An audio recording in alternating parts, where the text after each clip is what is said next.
आइए हम प्रार्थना में जाएं। स्वर्गीय दयालु पिता, आपके पुत्र प्रभु यीशु के नाम से हम आपके सम्मुख आते हैं आज की सुबह। परमेश्वर प्रभु, आज के दिन के लिए हम आपको धन्यवाद देते हैं परमेश्वर पिता प्रभु। आज का दिन आपने हमें सबको दिखाया पिता प्रभु, हम आपको धन्यवाद देते हैं परमेश्वर। आज आपका महापवित्र दिन है पिता परमेश्वर, और इस दिन के लिए हम आपको धन्यवाद देते हैं पिता परमेश्वर। तेरी स्तुति, तेरी तारीफ और तेरी महिमा करने के लिए प्रभु, जब हम सब इकट्ठा हैं पिता परमेश्वर, हम आपको धन्यवाद देते हैं पिता परमेश्वर। खुदावंत, जब परमेश्वर पिता कलीसिया अपने घरों में परमेश्वर प्रभु खुदा ऑनलाइन के माध्यम से जुड़ी हुई है पिता परमेश्वर, तुझसे प्रार्थना करते हैं प्रॉपरली वॉइस पहुंचने के लिए पिता। किसी भी प्रकार की परमेश्वर पिता नेट में पिता प्रॉब्लम न होने पाए परमेश्वर, तुझसे प्रार्थना करते हैं पिता परमेश्वर पिता प्रभु, तू सहायता कर परमेश्वर प्रभु। क्वायर को परमेश्वर और क्वायर लीडर्स को प्रभु तेरे हाथों में सौंपते पिता। हर एक साउंड सिस्टम को तेरे हाथों में सौंपते पिता परमेश्वर प्रभु। हर एक पे ऊपर तेरे भारी अभिषेक को मांग लेते हैं पिता परमेश्वर। पवित्र आत्मा आप काम करें परमेश्वर पिता, तेरी आत्मा से भर के खुदावंत आराधना करने के लिए मदद कर, सहायता कर परमेश्वर। तुझसे प्रार्थना करते हैं परमेश्वर। जब लोग परमेश्वर पिता प्रभु जी हम घरों में आराधना करते हैं पिता परमेश्वर, तेरी उपस्थिति से पिता ओ परमेश्वर पिता हम भर जाएं पिता। तेरा भारी अभिषेक घरों में उतरने पाए परमेश्वर, लोगों के बंधन टूटने पाए पिता परमेश्वर, लोग तुझे छूने पाए पिता परमेश्वर। तुझसे प्रार्थना करते हैं पिता परमेश्वर। अद्भुत काम प्रकट होने पाए पिता परमेश्वर, अद्भुत गवाहियां खड़ी होने पाए परमेश्वर। तुझसे प्रार्थना करते हैं परमेश्वर प्रभु, सहायता कर परमेश्वर पिता प्रभु। आराधना के हर एक भाग के ऊपर परमेश्वर तेरी आशीष को हम कहते हैं पिता परमेश्वर प्रभु। हम तेरा धन्यवाद देते हैं पिता। आज तो हमसे बोल और बात कर आराधना के दौरान परमेश्वर। तो हमें छू पिता परमेश्वर पिता प्रभु जी, हम तुझे छूना चाहते हैं पिता परमेश्वर प्रभु। सहायता कर परमेश्वर, तेरा धन्यवाद देते हैं पिता, तूने प्रार्थना को सुना है परमेश्वर। हम तेरा धन्यवाद देते हैं पिता, और धन्यवाद के साथ प्रार्थना प्रभु यीशु के नाम से मांग लेते हैं। दया से सुन लीजिए पिता, सभी कहें आमीन आमीन। आइए हम सब अपने स्थानों में, जब अपने घरों से जुड़े हुए, आइए अपने स्थानों में खड़े हो और हम क्वायर के साथ हम आराधना में जाएं। हालेलुया। आइए हम मिलकर परमेश्वर की स्तुति और उसकी आराधना करें। वो जो प्रभु भला है, उसके नाम को धन्य कहें। अपने हाथों को स्वच्छ और उठा के कहें, यीशु ही मार्ग है, यीशु ही सत्य है, यीशु ही जीवन है, यीशु मेरा प्रभु, यीशु ही मार्ग है, यीशु ही सत्य है, तू ही जीवन है, यीशु ही जीवन है, यीशु मेरा प्रभु। मेरे लिए, सिर्फ तेरे लिए, यीशु मेरे लिए, सिर्फ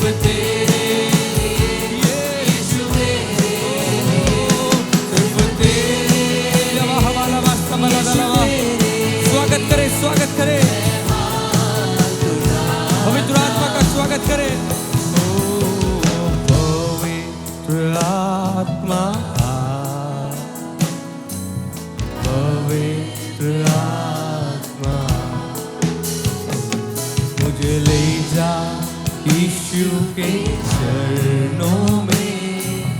पवित्र आत्मा, पवित्र आत्मा, पवित्र आत्मा, पवित्र आत्मा, मुझे ले चलो, मुझे ले जा यीशु के चरणों में। पवित्र आत्मा, तेरे लिए, सिर्फ तेरे लिए, यीशु तेरे लिए, सिर्फ तेरे लिए, यीशु तेरे लिए, सिर्फ तेरे लिए, यीशु तेरे लिए, मैं हाथ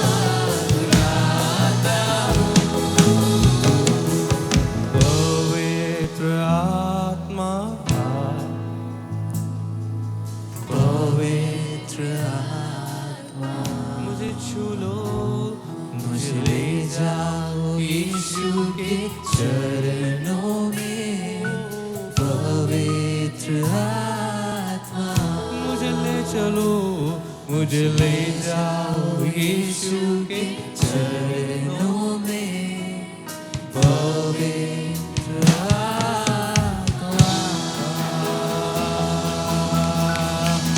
हालेलुया। हम प्रभु की आराधना करते हैं जो सामर्थी है, जो सब कुछ करने में सामर्थी है। वचन कहता है प्रभु से सब कुछ हो सकता है। कोई बोले आमेन। ओ सागर पर तू है चला, ओ आंधी को तूने डांटा, सागर पर तू है चला, ओ आंधी को तूने डांटा।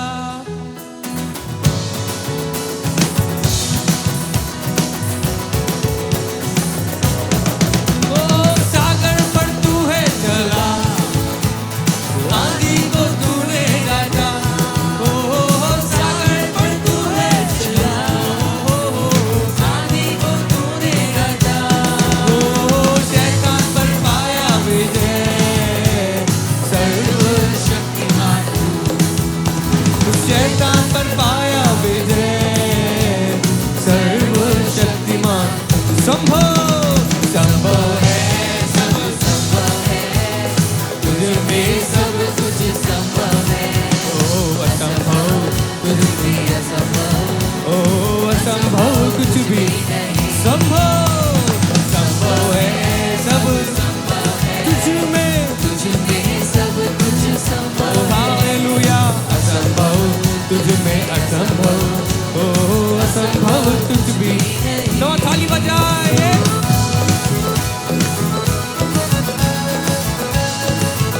बोलो यीशु मसीह की जय।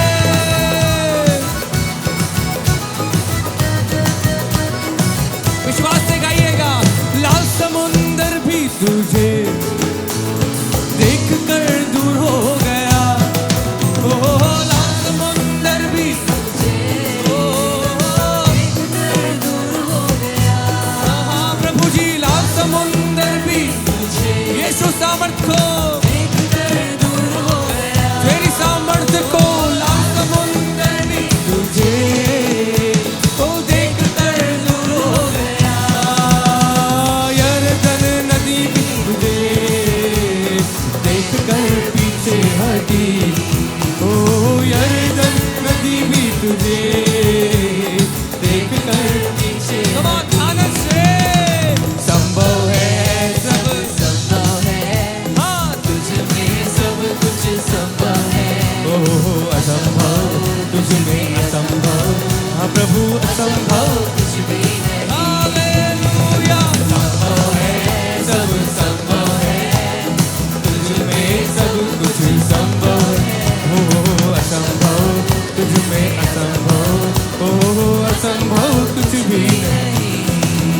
ओ मर के जीवित हुआ, मृत्यु पर जयवंत हुआ, मेरा यीशु मर के जीवित हुआ। इतिहास गवाह है, मृत्यु पे जय कब्र आज भी खाली है।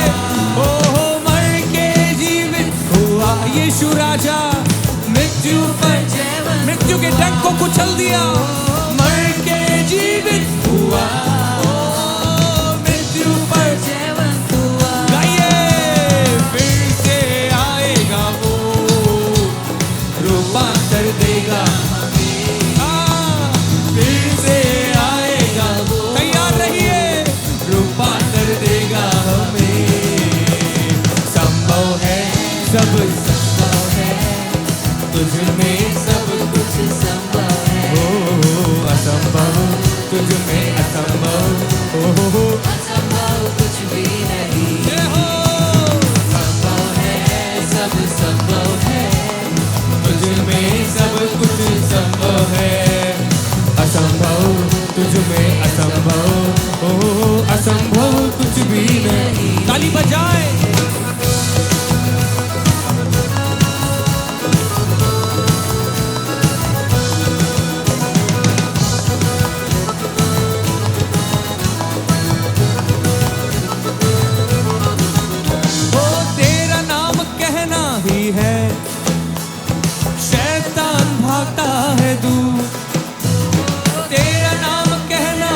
है। शैतान भागता है दूर, तेरा नाम कहना ही है। यीशु नाम, शैतान भागता है यीशु नाम से तेरा नाम कहना ही। शैतान थरथराता है, शैतान भागता है दूर। विश्वास से गाइएगा। तेरे नाम में हाथ रखते ही वो बीमारी होती है। ओ तेरे नाम में हाथ रखते ही बीमारी होती है हो। जय हो, संभव है सब, संभव है, तुझ में सब कुछ संभव है, हो। असंभव तुझ में असंभव, हालेलुया। असंभव कुछ भी नहीं। संभव है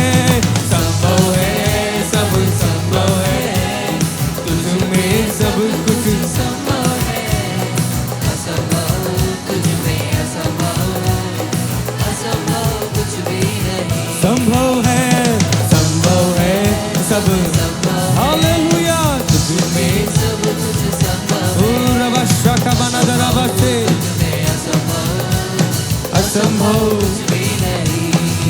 ओ संभव है सब संभव है, तुझ में सब कुछ संभव है, हालेलुया। असंभव कुछ भी नहीं। ओ असंभव तुझ में असंभव, विश्वास से बोलो। राजा यीशु की जय जयकार। असंभव वो पार लगा लाया, तब इस्राएलियों को लाया तो हमें भी पार लगाएगा। असंभव कुछ भी नहीं। ओहो असंभव तुझ में असंभव, असंभव कुछ भी नहीं। असंभव तुझ में असंभव, असंभव कुछ भी नहीं।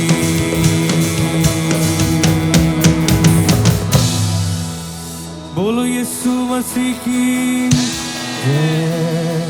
ओ असंभव तुझ में असंभव, ओ असंभव कुछ भी।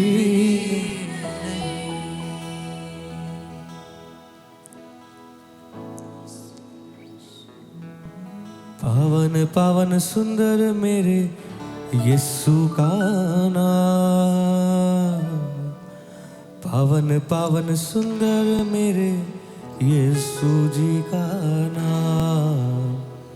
हम उस नाम की आराधना करते हैं जो मंगल करता है, जो जीवनों को बदल देता है, जो अद्भुत करता है, जो सोच और विचार से बढ़कर करता है। बोले प्रभु यीशु की जय। नाम लियो रे यीशु का मंगलकारी।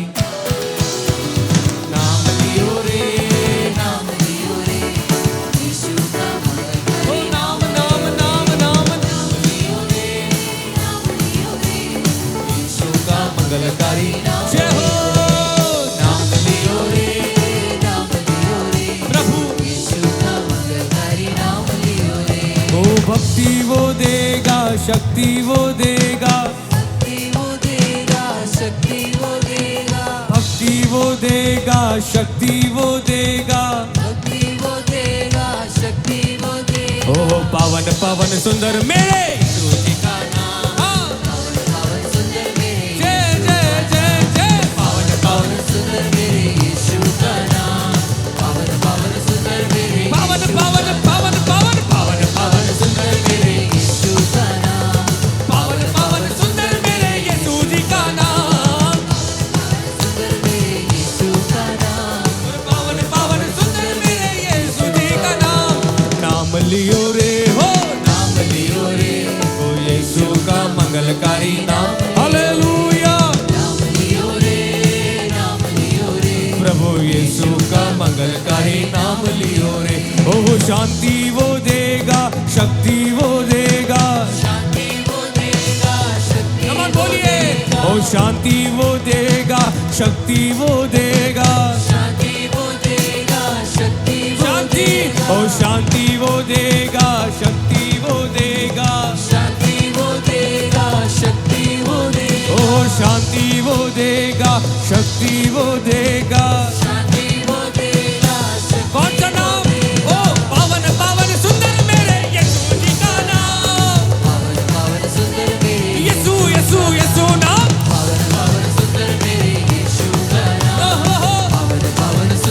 ओ राजाओं के राजा का। सभी महिमा करिए, महिमा करिए। बंधन थोड़ा राजुना।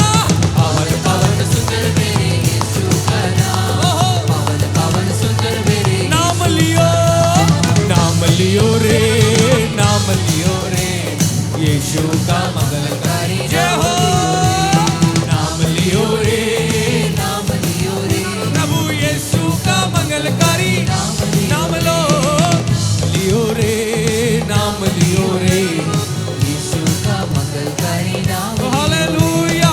नाम लियो रे, नाम लियो रे, प्रभु यीशु का मंगलकारी नाम लियो रे, ओ नाम लियो रे।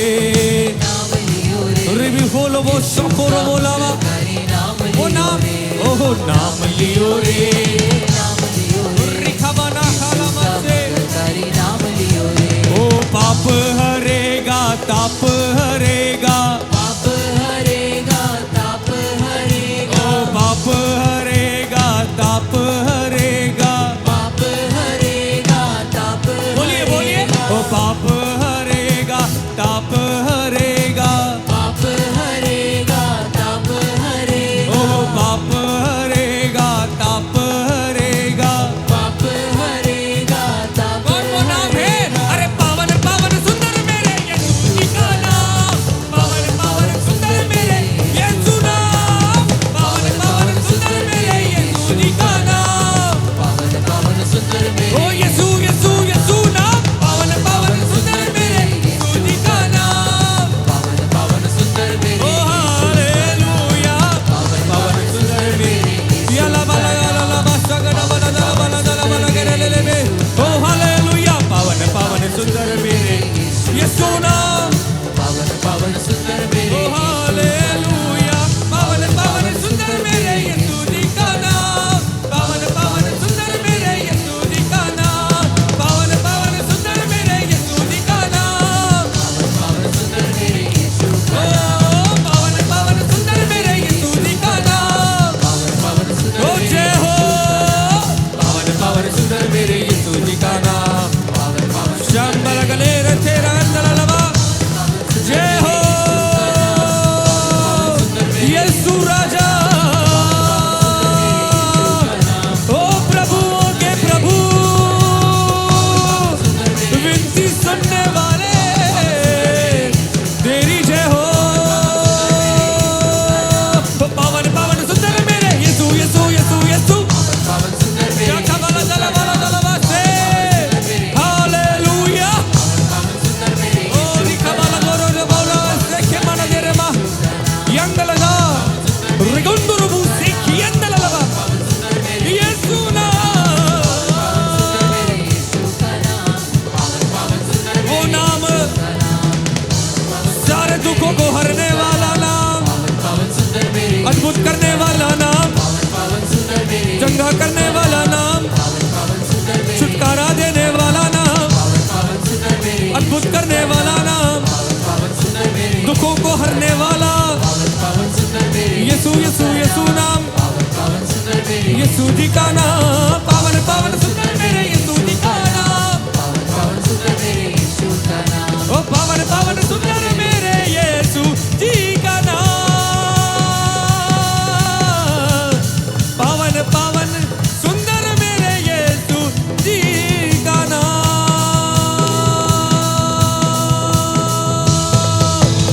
बोलो यीशु मसीह की।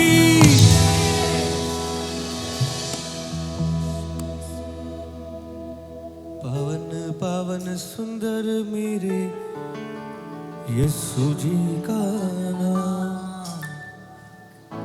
खुदावंद हम में से हर एक से एक इच्छा रखता है कि हम पवित्र जीवन जिए। इन समयों में जब आप अपने अपने घरों में हैं, अपने आप को प्रभु की वेदी के समीप लाइए। जहां आप पुकारते हैं प्रभु आता है। प्रभु अद्भुत करने वाला है। वचन कहता है संकट में अति सहज से मिलने वाला सहायक है वो। मंगलकारी नाम,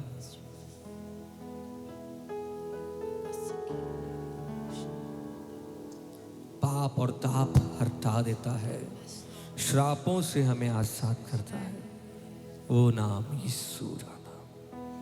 पावन पावन सुंदर मेरे यीशु जी का नाम। हम इस लायक नहीं थे कि अपने मुंह से प्रभु का नाम लें, प्रभु ने हमें योग्य बनाया। प्रिय, पूरी पवित्रता से इस जुबान पवित्र रहे, हमारे विचार पवित्र रहे। खुदावंद कभी आपका साथ नहीं छोड़ेगा, वो तो हम में वास करता है। इतना करें कि अपने आप को स्वच्छ रखें, प्रभु के पीछे चलना। अगर आप आत्मा की अगुवाई में चलते हैं तो कभी कठिन नहीं रहेगा। अपने आप को समर्पित करिए, वो कभी साथ नहीं छोड़ेगा, कभी हाथ नहीं छोड़ेगा। जब अंधेरी राहों से होकर चलना पड़े तो भी मैं ना डरूंगा, हाँ मैं ना डरूंगा। जब अंधेरी राहों से होकर चलना पड़े तो भी मैं ना डरूंगा, ओ मैं ना डरूंगा।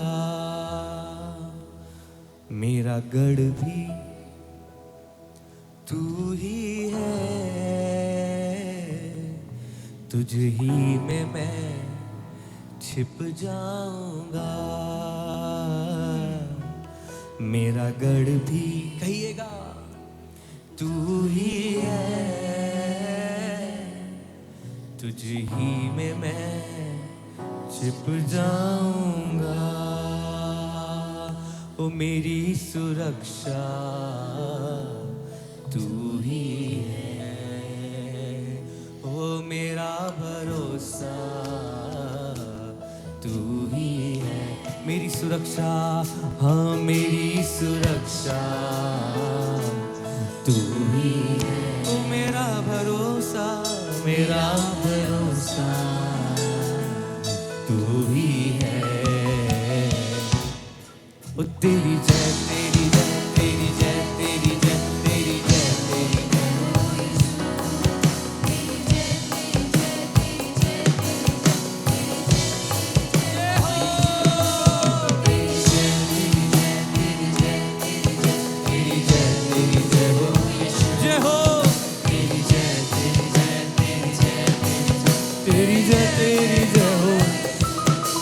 मेरी हिम्मत तू ही है, मेरी ताकत तू ही है। मेरी हिम्मत, ओ मेरी हिम्मत तू ही है, ओ मेरी ताकत तू ही है। मेरी सुरक्षा तू ही है, हाँ मेरा भरोसा तू ही है। ओ तेरी जय, तेरी जय, तेरी जय, तेरी जय, जय तेरी जय हो यीशु, तेरी जय, जय हो यीशु, तेरी जय, जय जय हो। ओ बाबा शाका बना के निहा ला बादला ला मासे के वाला दे। दुनिया की सारी मुसीबत मुझ पे आ पड़े तो भी मैं ना डरूंगा, ओ मैं ना डरूंगा। कौन विश्वास से कहिएगा, दुनिया की सारी मुसीबत मुझ पे आ पड़े तो भी मैं ना डरूंगा, ओ मैं ना डरूंगा। क्योंकि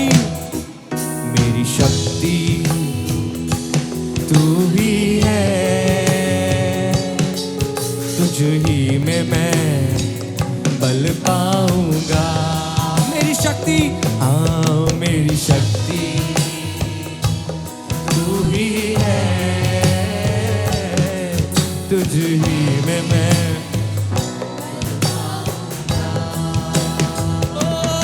ये मेरी सांसें तुझसे ही है, ये मेरी धड़कन तू ही है, ये मेरी सांसें, ये मेरी सांसें तू ही है, हाँ मेरी धड़कन तू ही है। तो तेरी जय, तेरी जय, तेरी जय, तेरी जय, तेरी जय, तेरी जय, तेरी जय, तेरी जय, तेरी जय, तेरी जय हो यीशु। तेरी जय, तेरी जय, तेरी जय, तेरी जय, ये हमारा किया लगा मत रहे लगा। ओ मैं आगे बढ़ूंगा, आगे बढ़ूंगा। ओ तेरी जय, तेरी जय। Come on, ये समय प्रभु की महिमा करने का। Give praise to God. ये वाला मुझसे मेरी हिम्मत तू ही है, ओ मेरी ताकत तू ही, ओ मेरी हिम्मत, मेरी हिम्मत तू ही है, ओ मेरी ताकत तू ही है, हाँ मेरा भरोसा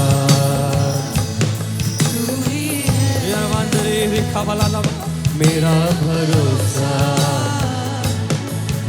Come on, सब अपने हाथ उठा के कहिए।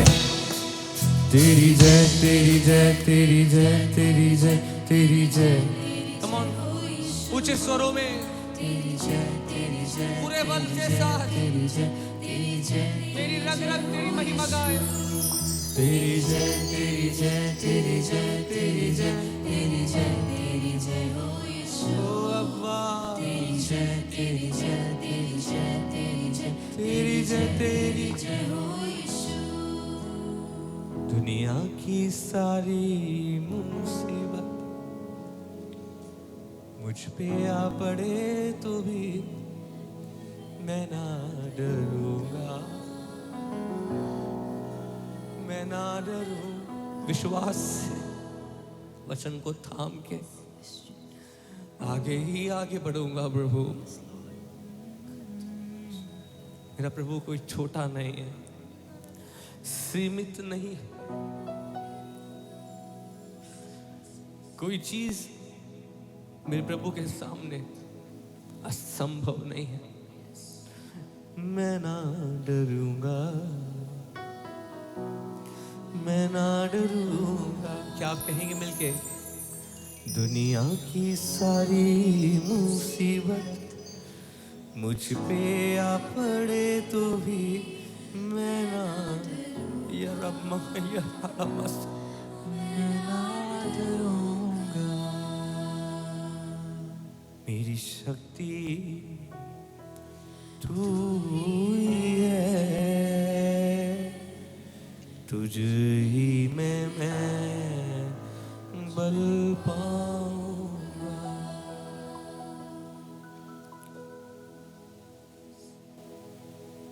भजनकार कहता है यहोवा मेरा गढ़ है, परमेश्वर मेरे छुपने का स्थान है। भजन 23 कहता है चाहे मैं घोर अंधकार से भरी हुई तराई से होकर चलूं तो भी हानि से न डरूंगा। कोई मुझे छू नहीं सकता जब तक खुदा अलाव ना करे। जब अंधेरी राहों से हमारा गुजरना हो, मैं ना डरूंगा।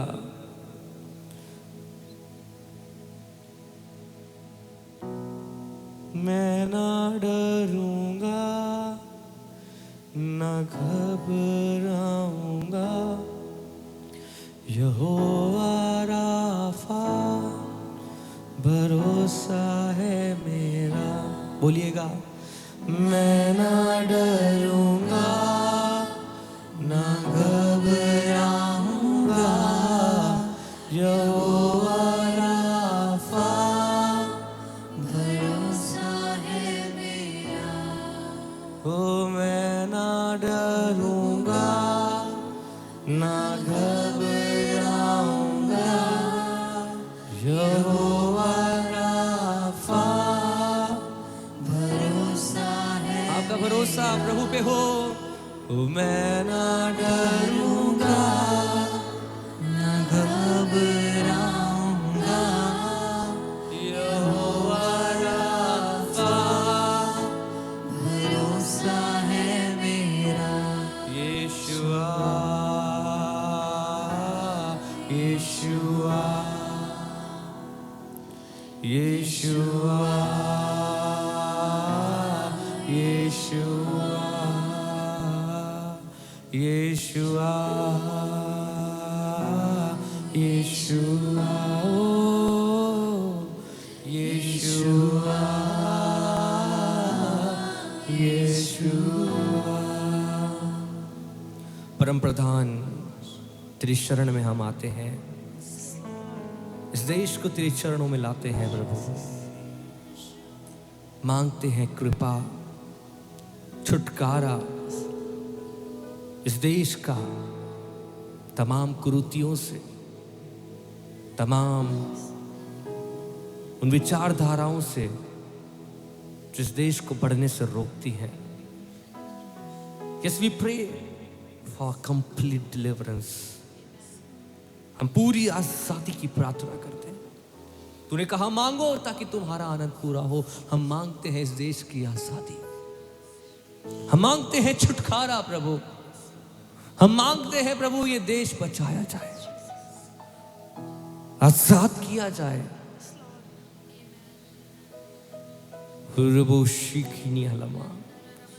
प्रभु परमेश्वर, आज की इस आराधना में जो तूने हमें अगुवाई दी है, कुछ समय जो हम तेरी उपस्थिति में बिता पाए, हम धन्यवाद देते हैं।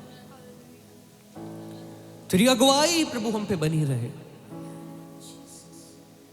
पूरे सप्ताह तूने हमें संभाला, हम शुक्रगुजार हैं। आने वाले सप्ताह के लिए अगुवाई और सुरक्षा को मांगते हैं। हमारे एक एक स्टेप्स प्रभु पवित्र आत्मा की अगुवाई में हों प्रभु। हम 24 घंटे आत्मा के रेलम में रहे प्रभु।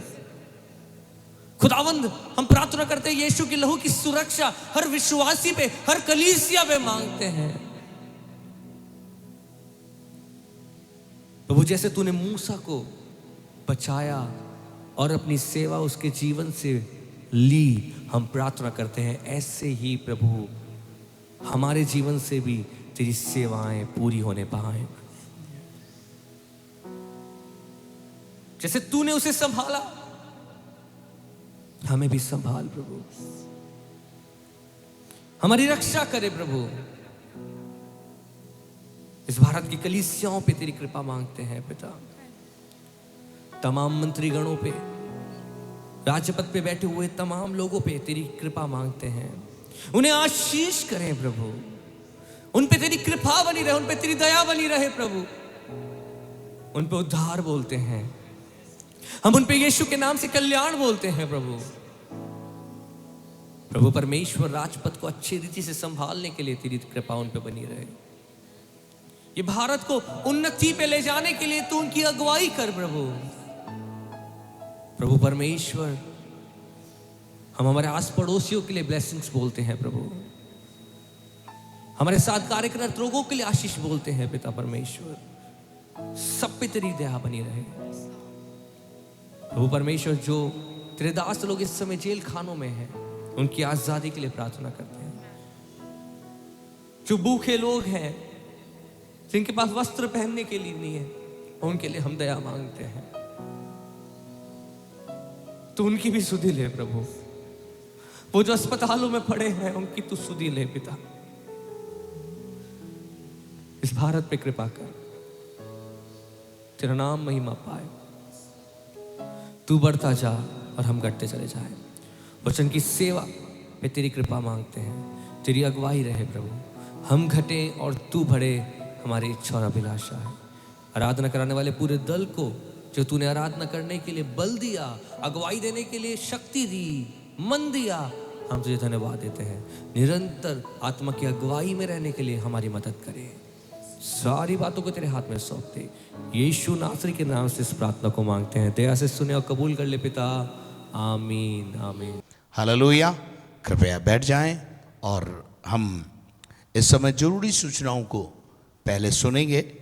और ज़रूरी सूचनाओं में यही है कि सोमवार से लेकर शनिवार तक प्रतिदिन सुबह 9 बजे हम आराधना के लिए इकट्ठे होते हैं यूट्यूब के माध्यम से, और उसी प्रकार से हम होते रहेंगे। मैंने आपसे अपील की है और मैं फिर इस माध्यम से भी अपील कर रहा हूँ कि यदि आप जूम पर बाइबल स्टडी लेना चाहते हैं और चाहते हैं कि हम बाइबल को, वचन को और जूम के ऊपर आमने सामने देखकर मीटिंग को आरंभ कर सकें, तो सबसे पहले जो प्रार्थनाएं हमारी सुबह और शाम रात 10 बजे और सुबह 5:30 बजे हो रही है, उसमें आपका वीडियो ऑन रखें ताकि हम जान सकें कि जो सामने बैठा है वो हमारा विश्वासी है या नहीं। नंबर 2, नाम स्पष्ट रूप से लिखें ताकि हम जान सकें कि सुनने वाला कौन है। अगर ये 2 प्रैक्टिस आप करेंगे तो आने वाले समय पर हम जूम के माध्यम से आपसे बातचीत कर सकेंगे। अन्यथा यूट्यूब पे जिस प्रकार से चल रहा है उसी प्रकार से चलता रहेगा। एक्सरसाइज करें। अगर आपको अपना नाम लिखना या और किसी चीज़ में परेशानी है तो अपने होनहार बच्चे आपके घर में प्रभु ने दिए हैं, उनसे बोले, वो उस चीज़ को सेट कर देंगे। शुक्रवार को हम कोशिश करेंगे कि अगर प्रैक्टिस में आप आ गए तो जूम पर, और अगर आप प्रैक्टिस में नहीं आए तो फिर यूट्यूब के माध्यम से परमेश्वर के वचन को रात 8 बजे सुनेंगे। और आने वाले रविवार को फिर से सुबह 8 बजे हम परमेश्वर के वचन को यूट्यूब के माध्यम से सुनेंगे, और इस प्रकार से हमारे सप्ताह के कार्यक्रम रहेंगे।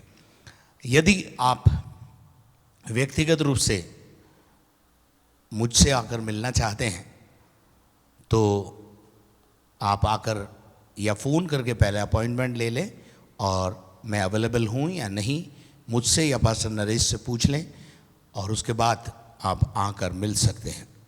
Number 2, safety point of view से, पास्टर की सेफ्टी और भवन की सेफ्टी पॉइंट ऑफ व्यू से थोड़ा सा ये निर्णय लिया है कि जब आप अंदर आएंगे तो आपको अपना मोबाइल बाहर ही जमा कराना होगा, ये बाहर ही रखना होगा। ये इसलिए है कि कोई जो अन्य लोग आते हैं मिलने, उनके साथ भी हम ऐसा व्यवहार कर सकें। तो इस बात के लिए आप सहयोग करें, बुरा ना माने, क्योंकि मोबाइल के द्वारा कुछ भी आप समझ सकते हैं, कुछ हो सकता है। इसलिए निर्णय लिया गया है कि अगर आप विश्वासी हैं और मेरे ऑफिस में आकर आप मुझसे बात करना चाहते हैं, मिलना चाहते हैं, तो एक छोटी सी प्रैक्टिस आपको करनी होगी कि मोबाइल जो है आपको बाहर इसलिए जमा कराना होगा कि हम दूसरे को भी उस प्रैक्टिस में ला सकें। हालांकि मुझे विश्वास है कि विश्वासी तो ऐसा नहीं करेगा, लेकिन विश्वासी और अविश्वासी के लिए कानून, नियम, विधि विधान एक सा ही बनाना पड़ेगा, तभी जाकर के हम जीत पाएंगे और सुरक्षा में आगे बढ़ पाएंगे। Thank you very much and may God bless you. करुणा भलाई तेरी सदा रहेगी मुझ पर,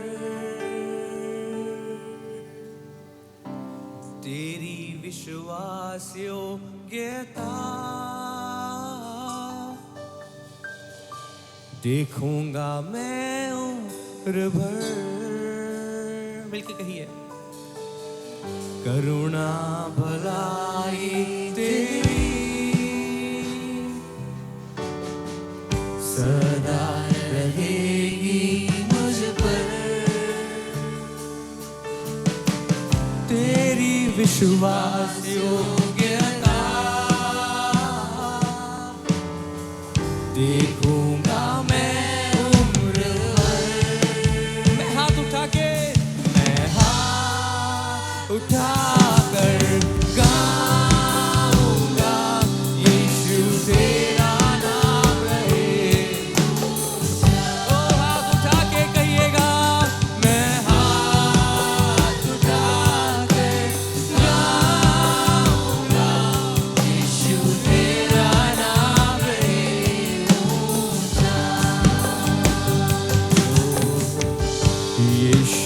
मसीह भरोसा मेरा, तू ही सहारा है मेरा। मुश्किल समय में तू ही दिलासा, साथ रहेगा तू सदा। यीशु मसीह, यीशु मसीह भरोसा मेरा, तू ही सहारा है मेरा। मुश्किल समय में, मुश्किल समय में तू ही दिलासा, साथ रहेगा तू सदा। करुणा भलाई, करुणा भलाई तेरी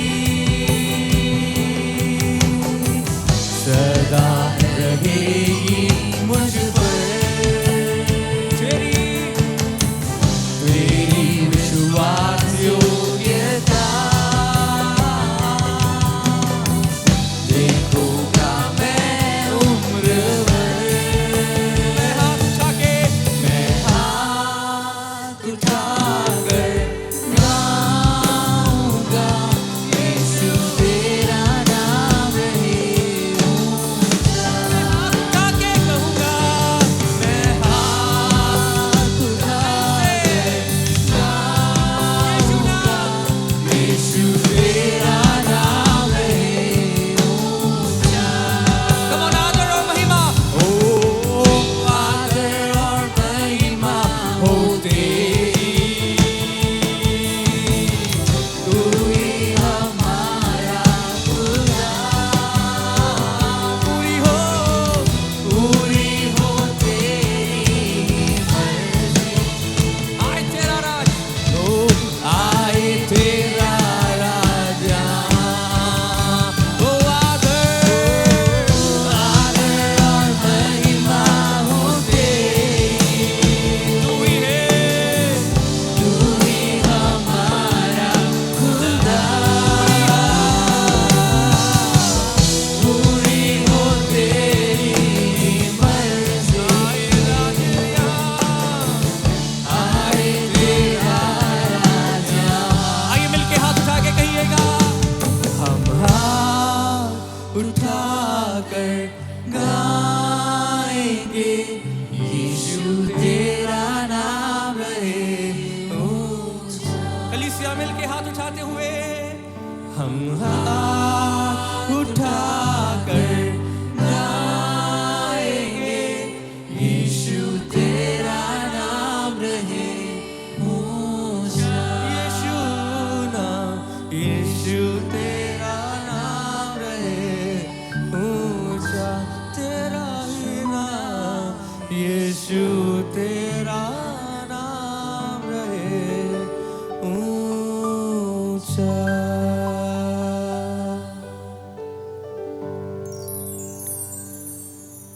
हालेलुया। आइए हम अपने आंखों को बंद करें, अपने स्थानों पर जहां आप अपने घरों में हैं, अपने स्थानों पर खड़े हो जाएं और वो भेंट जो आपने परमेश्वर को अर्पित की है उसके लिए हम मिलकर प्रार्थना करें।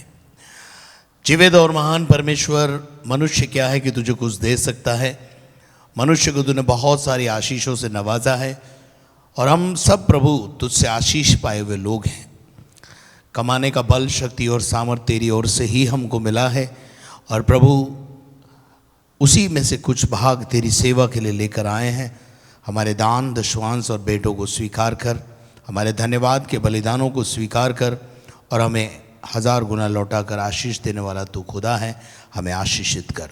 इस समय हम दुआ करते हैं प्रभु जी, आने वाले वचन की सेवकाई पर भी तेरी आशीष हो और हम वचन सुनकर वचन के द्वारा आशीषित हो सके। सारी आदर, गौरव, महिमा तुझे देते हुए प्रार्थना को यीशु के नाम से मांगते हैं, आमीन। आइए हम परमेश्वर के वचन की ओर चलेंगे और वचन सुनने के लिए अपने आप को तैयार करेंगे। और परमेश्वर के वचन में से हम पिछले दिनों में एक विषय पर बात कर रहे हैं, परमेश्वर को प्रसन्न करना। मनुष्य को नहीं परंतु परमेश्वर को प्रसन्न करना। आइए 1 कुरिन्थियों 10वां अध्याय 5 पद को पढ़ दें और फिर हम आगे बढ़ेंगे। परंतु परमेश्वर उनमें से बहुतों से प्रसन्न न हुआ, परंतु परमेश्वर उनमें से बहुतों से प्रसन्न नहीं था, इसलिए वो जंगल में ढेर हो गए। ढेर हो गए। जिनसे परमेश्वर प्रसन्न नहीं होता वो डेस्टिनेशन को प्राप्त नहीं करते हैं, वो अपनी मंजिल में कभी कामयाब नहीं हो पाएंगे। प्रभु यीशु मसीह ने अपने देह के दिनों में कहा कि यदि कोई डाली पेड़ में बनी रहे तो वो हरी भरी रह सकती है और फलवंत हो सकती है। यदि आप मनुष्य को प्रसन्न करते रहेंगे तो आप कभी भी परमेश्वर से फेवर को प्राप्त नहीं करेंगे। लेकिन अगर आप परमेश्वर को प्रसन्न करेंगे तो मैं आपको बताना चाहता हूं, आप मनुष्य का फेवर भी और परमेश्वर का फेवर दोनों को प्राप्त कर पाएंगे। सो प्रभु का धन्यवाद हो। कुछ बातें और आयतें आपको देकर कि परमेश्वर को प्रसन्न करने के लिए बाइबल में और भी जगहों पे लिखा है।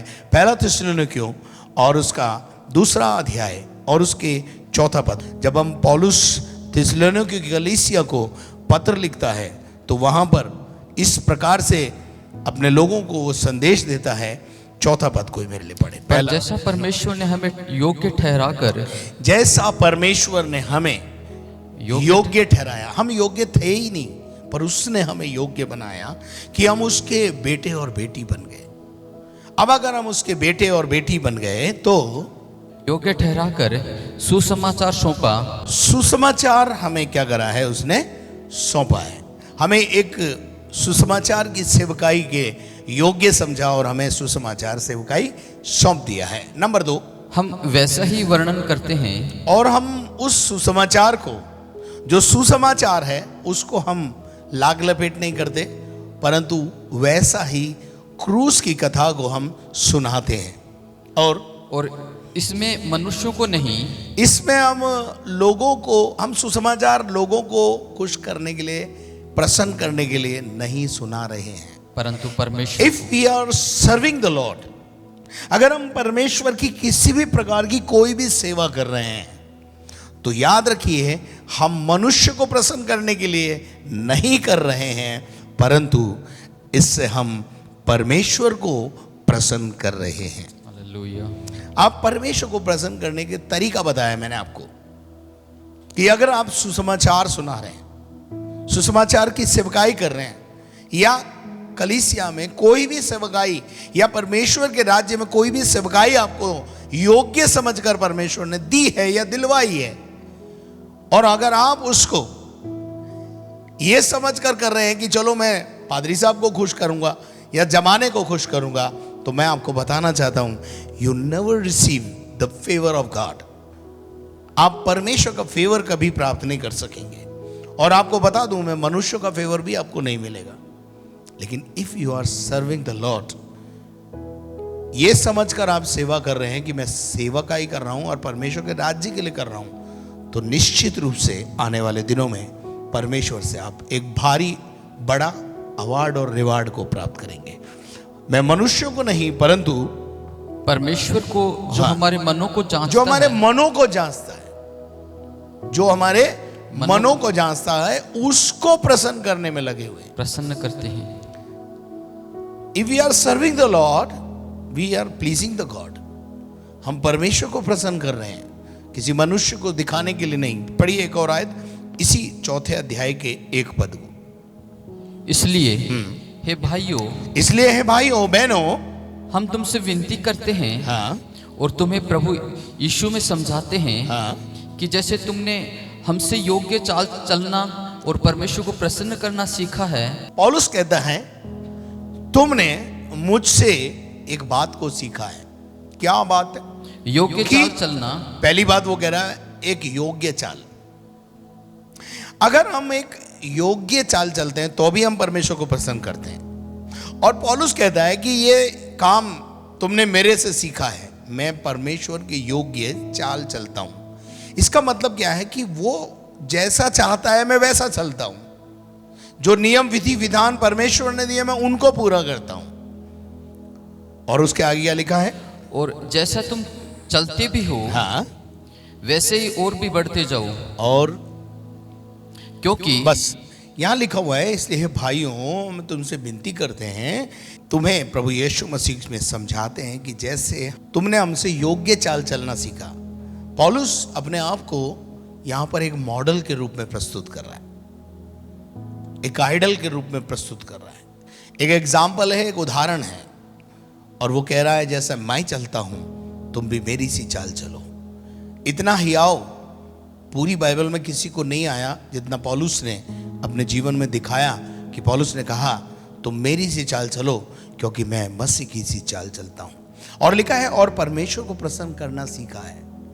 हमने परमेश्वर को प्रसन्न करना किससे सीखा? पौलुस से सीखा, पतरस से सीखा, और अन्य लोगों से सीखा, और जो हो सकता है आपके जो मेंटर हैं उनसे आप सीख रहे होंगे। क्योंकि अब आपको पौलुस दिखाई नहीं देता, अब आपको यीशु इस धरती पे दिखाई नहीं देता, वो आत्मा में है। लेकिन अब आपका जो मेंटर है, आपके जो अगुवे हैं, आपके जो सिखाने वाले हैं, आप उनके जीवन को देखते हैं। तो मैं उनसे कहना चाहता हूं कि अगुवे, लीडर्स, मेंटर्स ऐसी चाल चले जो परमेश्वर को पसंद है और परमेश्वर को प्रसन्न करने वाली है, ताकि आपके पीछे आने वाली जनता भी उसी चाल पर चलकर और हम सब मिलकर परमेश्वर को प्रसन्न करने वाले बने। हालेलुया। और जैसा तुम चलते भी हो वैसे ही और भी बढ़ते जाओ। पौलुस अप्रिशिएट कर रहा है थिस्सलुनीके की कलीसिया को कि तुम चलते हो, हम भी जैसा चले। ओके, इब्रानियों 13:16। भलाई करना और उदारता दिखाना ना भूलो। बंद मत करो। उदारता दिखाना और भलाई करना बंद मत करो। क्योंकि परमेश्वर ऐसे बलिदानों से प्रसन्न होता है। परमेश्वर ऐसे बलिदानों से, परमेश्वर होम बलि से, मेल बलि से या और प्रकार के सोने और चांदी के बलिदानों से भी ज्यादा अपने बात के माने जाने से प्रसन्न होता है। जो इब्रानियों का लेखक है वो लिखता है कि भलाई करना और उदारता करना ना बंद करो, उसको भूलो मत। कंटिन्यूस वो जीवन में हमारे चलती रहे, हम इस काम में बढ़ते चले जाएं। और लिखा है क्योंकि परमेश्वर ऐसे बलिदान से प्रसन्न होता है। अब देखिए, पौलुस भलाई करने को एक बलिदान बताता है। उदारता से देने वाला दिल अगर हमारे पास है तो वो भी एक बलिदान है, वरना चमड़ी जाए पर दमड़ी ना जाए, ऐसा भी कई लोग हैं कलीसिया में, ऐसे भी बहुत सारे लोग हैं। उनके पास पैसा है लेकिन देने के लिए मन ही नहीं। लेकिन धन्यवाद कि खुदा ने आपको पैसा भी दिया और देने का मन भी दिया, उदारता दी। उदारता का मतलब होता है लेवलिशली, यानी बहुतायत से, खुशी से, आनंद के साथ अपने धन संपत्ति को हम प्रभु के लिए, प्रभु के राज्य के लिए लुटा देते हैं। परमेश्वर के वचन में ऐसा बाइबल में लिखा हुआ है कि तुम अपने जीवन में ऐसा किया करो कि तुम उदारता से देना सीखो और तुम देते भी हो। पौलुस कहता है, और इब्रानियों के लेखक भी इस बात की हो कहता है कि तुम ऐसा करते भी हो। जरा इब्रानियों की पत्री और उसका 10वां अध्याय और उसके 32 पद से अगर हम पढ़ेंगे तो वहां हमको उदारता से देने के विषय में कुछ बात देखने को मिलेगी। पढ़ी। परंतु उन पिछले दिनों को स्मरण करो, उन पिछले दिनों को याद करो जिनमें तुम ज्योति पाकर दुखों के बड़े संघर्ष से स्थिर रहे। हाँ, कोई बड़े आसानी से हमने अपने लक्ष्य को प्राप्त कर लिया ऐसा नहीं है, हम संघर्षों में से होकर गए हैं।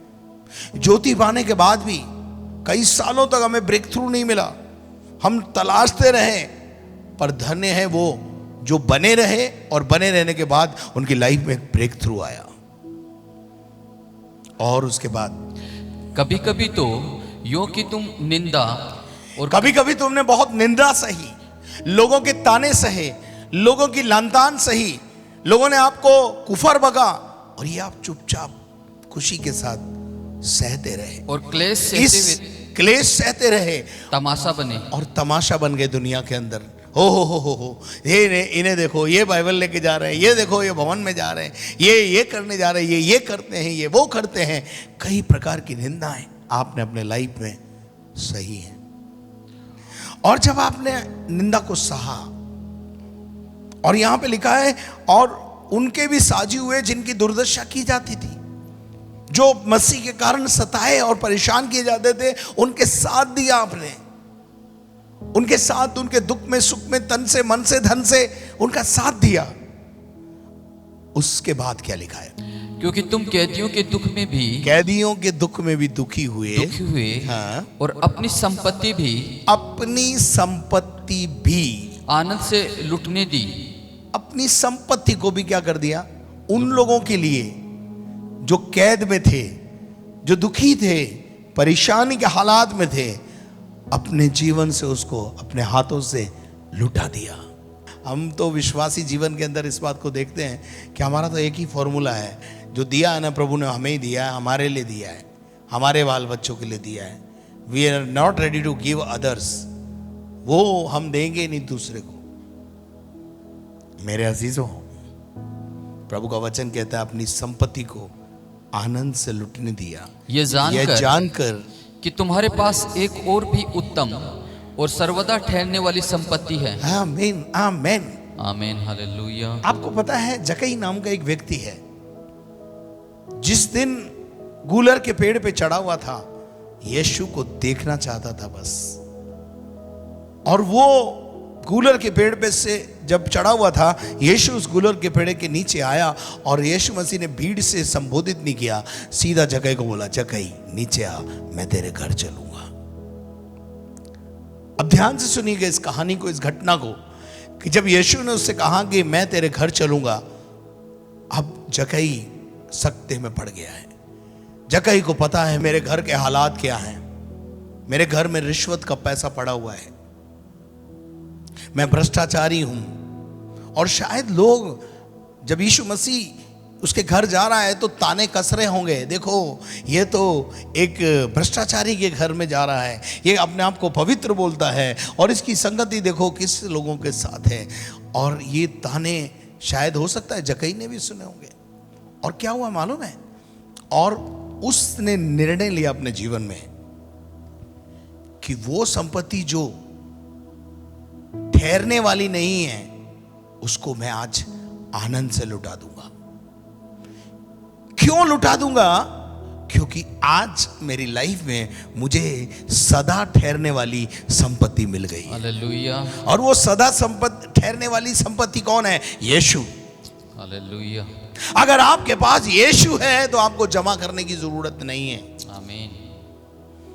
ना आपको आपके बाल बच्चों के लिए जमा करने की जरूरत है, क्योंकि आपके पास सदा ठहरने वाला युगान युग एक सा परमेश्वर, 13:8 में लिखा हुआ है इब्रानियों के, यीशु मसीह आज कल और युगान युग एक सा है।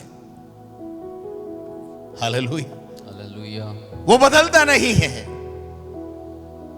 वो सदा ठहरने वाली संपत्ति से भी कई अधिक है, वो कोहिनूर हीरे से भी बढ़कर है। क्या तुलना करें हम किसी हीरे से? उसकी किसी हीरे से तुलना करना यीशु मसीह की तौहीन हो जाएगी, क्योंकि वो तो राजाओं का राजा और प्रभुओं का प्रभु है। जिस दिन जक्कई को वो मिल गया, उसने अपनी संपत्ति आनंद से लुटा दी। अब आप उस सीन को याद करिए, जब वो आनंद से लुटा रहा होगा तो उसकी पत्नी और बच्चों का क्या हाल होगा, और लूटने वाले लूट रहे होंगे। देखिए, जब हम अपने हाथों से अपनी संपत्ति को लुटाते हैं, बांटते हैं, तो वो बढ़ती है, वो जाती है, 2 गुना, 3 गुना, 4 गुना, 100 गुना होकर वापस आती है। हालेलुया। ऐसा करके आप परख के देखो प्रभु को, कि आपके जीवन में वो संपत्ति जो सदा ठहरने वाली है आपके घर में बनी रहेगी, और वो जो सदा ठहरने वाली नहीं है वो चली जाएगी। चली भी जाए तो कोई परवाह नहीं करना, क्योंकि आपके पास उससे उत्तम एक संपत्ति है। उस संपत्ति का नाम है जीसस, जो आपके जीवन को जस देता है। जस है ना, हम अगर उसको एक मारवाड़ी टाइप में ले लें तो जी को बोलते हैं, मतलब अपने जी को सुकून मिलता है।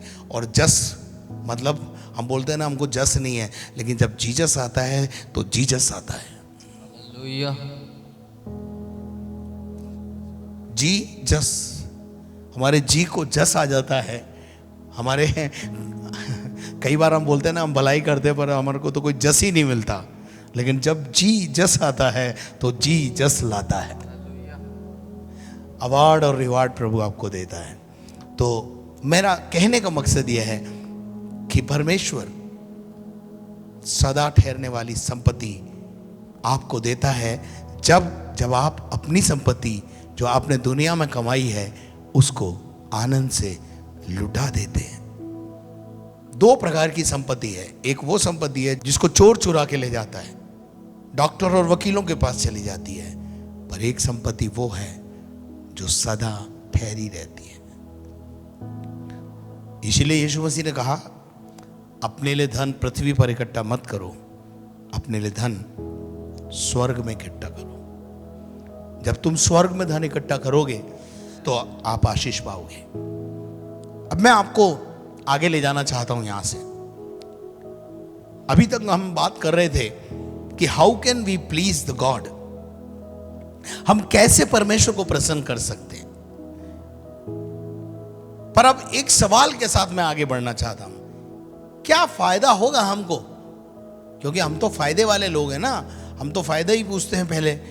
हाँ जी, कोई पॉलिसी लेंगे तो बोले क्या फायदा मिलेगा बताओ। हाँ जी, कोई भी चीज करें हम तो फायदे के लिए है। तो मैं भी आज सुबह आपको एक फायदे की बात बताने जा रहा हूं। अगर आप परमेश्वर को प्रसन्न करेंगे तो आपको क्या क्या फायदे होने वाले हैं वो मैं आपको बताना चाह रहा हूं। Are you ready for that? तो अगर आप सबसे पहले पढ़ें नीति वचन 16 अध्याय और उसका 7वां पद, पहला बिंदु है मेरा कि अगर हम परमेश्वर को प्रसन्न करेंगे तो हमारी लाइफ में हमको इस जीते जी इस धरती पर हमें क्या मिलने वाला है। पर तो स्वर्ग मिलेगा ही मिलेगा, लेकिन धरती पर भी कुछ मिलेगा। वो जब किसी का चाल चलन, जब किसी का चाल चलन परमेश्वर यहोवा को भाता है, परमेश्वर को पसंद आता है या परमेश्वर को प्रसन्न कर देता है, परमेश्वर को प्रसन्न करने वाला बन जाता है, तो तब वह उसके शत्रुओं का भी उससे मेल कराता है। सुना आपने? इफ योर एटीट्यूड, चाल चलन परमेश्वर को प्रसन्न करता है, या आप ऐसा चाल चलन चलते हैं जिससे परमेश्वर प्रसन्न होता है, तो निश्चित रूप से आप एक बात मानना, धरती पर जितने आपके शत्रु हैं वो आपसे मित्रता करने आएंगे। जब दानियल का चाल चलन परमेश्वर को पसंद आ गया तो हिंसक जानवर जो सबसे बड़ा शत्रु है, जिसको हम शेर बोलते हैं, वो शेर भी दानियल के मित्र बन गए। क्यों बन गए? क्यों बन गए? किसने उनको बोला अपना मुंह बंद रखना? जब खुदा को आपका चाल चलन पसंद आएगा तो आपके बैरी को भी वो शांत कर देगा। एक उदाहरण मुझे अभी अभी याद आया ताजा। याकूब जब अपने पिता का अभिलाषी होकर चला और अपनी बीवी बच्चों के साथ वो जा रहा था, तो लाबान जिसने उससे 20 साल गुलामी करवाई वो उसका पीछा करने लगा। और जब वो उसका पीछा करके भागा तो एक नाइट वो किसी सराय में सो गया, और उस सराय में कौन उतर कर आया? आपको पता है याकूब क्यों अपने पिता के घर जा रहा था? अगर आप बाइबल पढ़ेंगे तो आपको मालूम पड़ेगा कि परमेश्वर ने आकर उससे कहा था, याकूब गुलामी बहुत हो गई, अब उठ अपने पिता के घर जा, अपने पिता के घर चला जा। उसको मालूम है कि वहां मेरा शत्रु बैठा हुआ है। आप सबको मालूम है कि उसका भाई उसका शत्रु था कि नहीं? बोली। और उधर तो भाई शत्रु है और इधर लाबान शत्रु है। लेकिन लाबान के पास जब परमेश्वर आया और उससे कहा, ए याकूब मेरा है और मैं याकूब से प्रसन्न हूं, और याकूब को मैंने ही कहा है कि तू चला जा तेरी गुलामी छोड़कर। इसलिए ना तो याकूब से भला बोलना ना बुरा बोलना। मैं आपको बताना चाहता हूं, अगर आपका चाल चलन खुदा को पसंद आएगा, आपके आजू बाजू और आपके पड़ोसी मित्रगण और शत्रु जितने हैं सब आपसे मेल करेंगे। ये मजाक नहीं है, ऐसे कई उदाहरण आपको देखने को मिलेंगे। आप सब इस बात को भी जानते हैं कि याकूब जब अपने परिवार को नदी के उस पार उतार चुका, तो उस रात जब वो अकेला रह गया तो परमेश्वर का दूत वहां पर आया और परमेश्वर के दूत ने उससे कहा तेरा नाम क्या है? उसने कहा मेरा नाम याकूब है। और उस दिन उसने कहा आज से तेरा नाम याकूब नहीं इज़राइल होगा। इज़राइल का मतलब होता है जिसका मन शुद्ध है। इसका मतलब क्या है मालूम है? याकूब ने धोखेबाजी की, लेकिन अब उसका नाम इज़राइल क्यों रख दिया गया? क्योंकि उसने तौबा कर ली होगी, उसने अपना संबंध खुदा से ठीक कर लिया है। और आपको पता है जब याकूब आगे की यात्रा को कर रहा है तो उसका शत्रु एसाव उससे मिलने के लिए आगे होकर आ रहा है। आप देखिए कैसे परमेश्वर ने याकूब के जीवन में काम किया।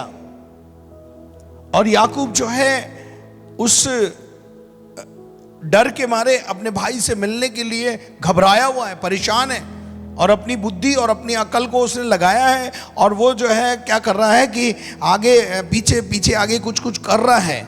लेकिन 33वें अध्याय में यानी 32वें अध्याय में परमेश्वर की और याकूब की मुलाकात हो रही है। उत्पत्ति 33 और उसका 1 से 4।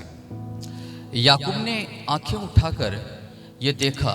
जब परमेश्वर ने उसका नाम बदल दिया, उसके बाद का है ये सीन। हाँ पढ़िए। याकूब ने आंखें उठाकर ये देखा कि एसाव 400 पुरुष संग लिए हुए एसाव 400 पुरुष को लेकर के क्या कर रहा है? चला आ रहा है। याकूब के मन में अभी दुविधा है। याकूब ने इसको धोखा दिया है। इज़राइल बन गया है, लेकिन जब वो याकूब था उसने धोखा दिया है। लेकिन आगे क्या होता है? तब उसने बच्चों को अलग अलग बांटकर, इसलिए डर के मारे उसने अपने बच्चों को ग्रुप में बांटा कि कम से कम मरे तो एक ही ग्रुप मरे। तो 2-3 ग्रुप बना दिए उसने। आगे लिया और राहेल और दोनों दासियों को सौंप दिया। आगे और उसने सबसे आगे लड़कों समेत दासियों को, और उसके पीछे लड़कों समेत लिया को, और सबके पीछे राहेल और यूसुफ को रखा। आगे और आप उन सबके आगे बढ़ा और खुद सबसे आगे बढ़कर गया और 7 बार भूमि पर गिर के दंडवत की और अपने भाई के पास पहुंचा। 7 बार गिरकर उसने दंडवत किया। दंडवत तो मेरे को लगता है उसने परमेश्वर को किया, लेकिन पहुंचा कहां वो? अपने भाई के पास। भाई कौन था उसका? तब एसाव उससे भेंट करने को दौड़ा और उसको हृदय से लगाकर गले से लिपटकर चूमा। फिर वे दोनों रो पड़े। जस्ट यू सी, अगर आप परमेश्वर की आज्ञा, नियम, विधि, विधान और बात को सुनकर आगे बढ़ेंगे, आपका शत्रु आपको चूमेगा। देखो क्या लिखा है, एसाव उससे भेंट करने को दौड़ा। नंबर 2, उसको हृदय से गले लगाया, ऊपरी मन से नहीं लगाया, from the bottom of heart. Hallelujah. Esau भूल गया कि इससे तो मुझे बदला लेना है, इसने तो मेरी सारी आशीषों को, मेरी जिंदगी को बेकार कर दिया इसने। ये वो शख्स है, भूल गया वो। ये कोई और नहीं कर सकता है, परमेश्वर ही कर सकता है। हालेलुया। और परमेश्वर ने किया है ऐसा। एसाव का चरित्र बदल गया यहां पर। क्यों बदल गया? क्योंकि याकूब बदल गया। आप भी बदल जाइए, परमेश्वर आपके शत्रुओं से आपका मेल करा देगा। मुझे बहुत अच्छी तरह वो याद आती है आयत जो भजन 23 में लिखा है भजन 23 में लिखा हुआ है कि वो मेरे शत्रुओं के सामने मेरे लिए मेज बिछाता है। अगर मैं ऐसा भी कहूं तो कोई अतिशयोक्ति नहीं है कि आपके शत्रु आपके लिए मेज बिछाएंगे। आपके दुश्मन जो आज तक आपको दूर रखते थे वो आपको गले लगाएंगे। और लिखा है गले से लिपटकर चूमा और वे दोनों रो पड़े। दोनों रो पड़े। ये दोनों रो पड़ना किस बात को बताता है? और याकूब ने उसको बहुत सारी भेंटें दी। 33 का 9-10। एसाव ने कहा, हे मेरे भाई, मेरे पास तो बहुत है, मेरे पास तो बहुत है, जो कुछ तेरा है वह तेरा ही रहे। मेरे पास तो बहुत है। मेरे पास तो बहुत है। एक समय था एसाव अपने हक के लिए लड़ रहा था, लेकिन अब एसाव को वो याकूब उसको भेंटें दे रहा है, लेकिन एसाव भेंट लेने से मना कर रहा है। वो कह रहा है मेरे पास खुदा का दिया सब कुछ है, बस एक चीज नहीं थी, वो तू नहीं था मेरी लाइफ में, और आज खुदा ने वो भी मुझे दे दिया। और उसके बाद क्या हुआ पढ़ो। याकूब ने कहा, नहीं नहीं, यदि तेरा अनुग्रह मुझ पर हो तो मेरी भेंट ग्रहण कर। मेरी भेंट को क्या कर? ग्रहण कर, मेरी भेंट को तू ग्रहण कर, क्योंकि मैंने तेरा दर्शन पाकर हाँ। मानो परमेश्वर का दर्शन पाया है। ओए होए, क्या बात है। और दुश्मन में वो परमेश्वर को देख रहा है, दुश्मन में वो परमेश्वर का स्वभाव देख रहा है। वो क्या कह रहा है कि मैंने तेरा दर्शन पाकर मानो परमेश्वर का दर्शन पा लिया है, और तू मुझसे प्रसन्न हुआ है। ये बहुत बड़ी बात है कि तूने मुझे माफ करके गले लगा लिया। हालेलुया, और ये केवल यहोवा की ओर से है और हमारी दृष्टि में अद्भुत है। हालेलुया। क्या आप मेरे साथ हैं? तो पहला पॉइंट मैंने बताया है कि अगर आप अपने परमेश्वर को प्रसन्न करेंगे, उसको भावता हुआ बलिदान चढ़ाएंगे, तो परमेश्वर हमारे दुश्मनों को भी हमारी मित्रता में बदल देगा। नंबर 2, मत्ती 3 का 17 यीशु मसीह के लिए लिखा है। और देखो ये आकाशवाणी हुई, ये मेरा प्रिय पुत्र है जिससे मैं अत्यंत प्रसन्न हूं। आपको पता है ये आकाशवाणी कब हुई? जब यीशु मसीह ने यरदन नदी में जाकर परमेश्वर की आज्ञा और नियम और विधि विधान को पूरा किया। वो यूहन्ना के पास गया और उससे कहा मुझे बपतिस्मा दे। यूहन्ना ने कहा नहीं, मेरे को तो तेरे हाथ से बपतिस्मा लेना है। परंतु यीशु मसीह ने कहा ना, जो विधान परमेश्वर ने, जिस काम के लिए परमेश्वर ने तुझे भेजा है, तू मुझसे बड़ा है और तू मुझे बपतिस्मा दे। और उसने जैसे ही बपतिस्मा लिया, विधि को पूरा किया, नियम को पूरा किया, आज्ञा को पालन किया, और आकाश खुल गया। किसके लिए? जीसस के लिए।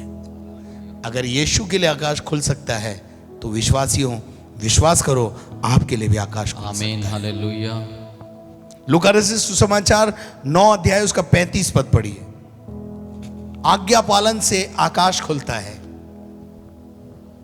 और परमेश्वर प्रसन्न होता है और आकाश खुलता है। जब परमेश्वर प्रसन्न होगा तभी आकाश खुलेगा, आकाश का झरोखा खुलेगा। तब उस बादल में से ये शब्द निकला, और उस बादल में से ये शब्द बाहर आया, ये मेरा पुत्र और मेरा चुना हुआ है, ये मेरा पुत्र है और मेरा चुना हुआ है, इसकी सुनो।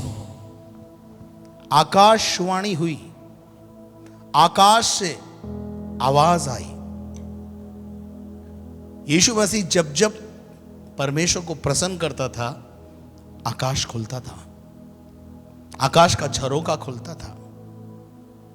आप भी, मैं बोल रहा हूं आपको, आप भी जब जब आज्ञा और नियम और विधि विधान का पालन करेंगे, आकाश आपके लिए भी खुलेगा। हालेलुया। क्योंकि जब हम परमेश्वर की आज्ञा, नियम, विधि विधान का पालन करते हैं तो परमेश्वर हमसे प्रसन्न होता है। और जैसे ही परमेश्वर प्रसन्न होता है तो खिड़की खोल के हमें देखता है, और जब खिड़की खुलती है तो अशर्फियाँ गिरती हैं, कुछ चीज़ें नीचे आती हैं।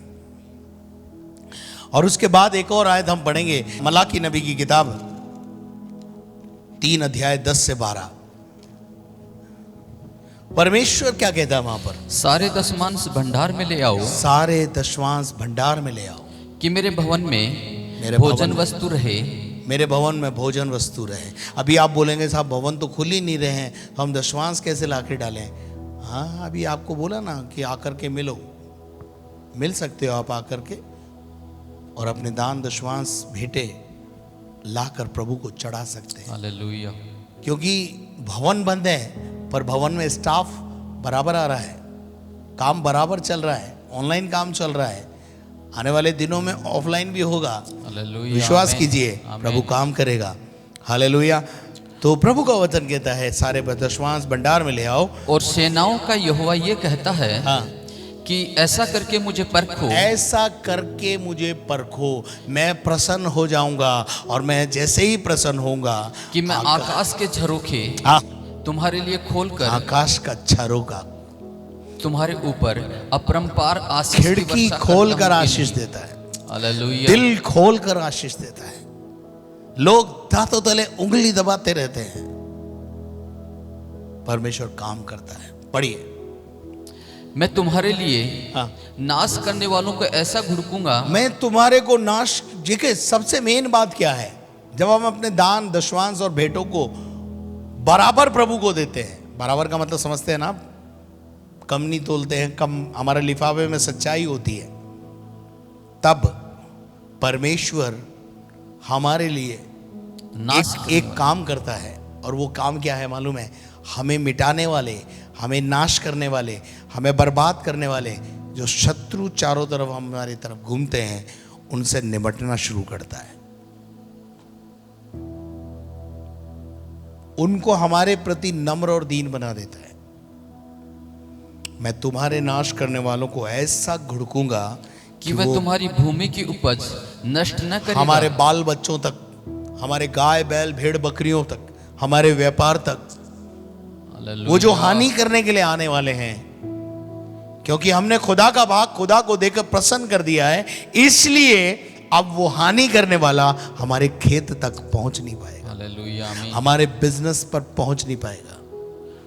कई लोग क्यों परेशान है मालूम है? वो चाहते हैं कि हमारे बिजनेस पर आशीष दे, हमारी लाइफ में, व्यापार में, सब चीजों पर, बाल बच्चों पर आशीष रहे, लेकिन वो परमेश्वर को प्रसन्न करना नहीं जानते। केवल मैं एक ही बात नहीं बोल रहा हूं कि आप दान दशमांश और बेटे बराबर दोगे तो परमेश्वर प्रसन्न होगा, और भी बात है, लेकिन यहां एक बात ये भी है ना भाई, कि जो खुदा का भाग है अगर आप अपने पास रख लोगे तो खुदा क्यों आपके चारों तरफ स्वर्गदूत लगाएगा? आपकी रक्षा का बीड़ा क्यों उठाएगा? आप खुदा का भाग खुदा को दो और खुदा के साथ और भी बातों में प्रॉम्प्ट वफादारी के साथ चलो, तब खुदा आपके नाश करने वाले शत्रु को खुद रोकने के लिए खड़ा होगा। हालेलुया। और लिखा हुआ है वो भूमि की उपज नष्ट न करेगा और तुम्हारी दाखलताओं के फल कच्चे ना गिरेंगे। तुम्हारी दाख लताओं के फल कच्चे नहीं गिरेंगे। सेनाओं और के यहोवा का ये वचन है। सेनाओं के यहोवा का यही वचन है। परमेश्वर को प्रसन्न करके देखो। नंबर 3, यूहन्ना 8:29। मेरा भेजने वाला मेरे साथ है। मेरा भेजने वाला, यीशु मसीह अपने लिए बोल रहा है कि मेरा भेजने वाला मेरे साथ है। मेरे साथ है। उसने मुझे अकेला नहीं छोड़ा। उसने मुझे अकेला नहीं छोड़ा। वेरी गुड, बहुत अच्छी बात है। परमेश्वर क्यों उसको नहीं छोड़ रहा है? आपको पता है पूरे यीशु मसीह की 33.5 साल की सेवकाई में परमेश्वर यीशु मसीह के साथ रहा।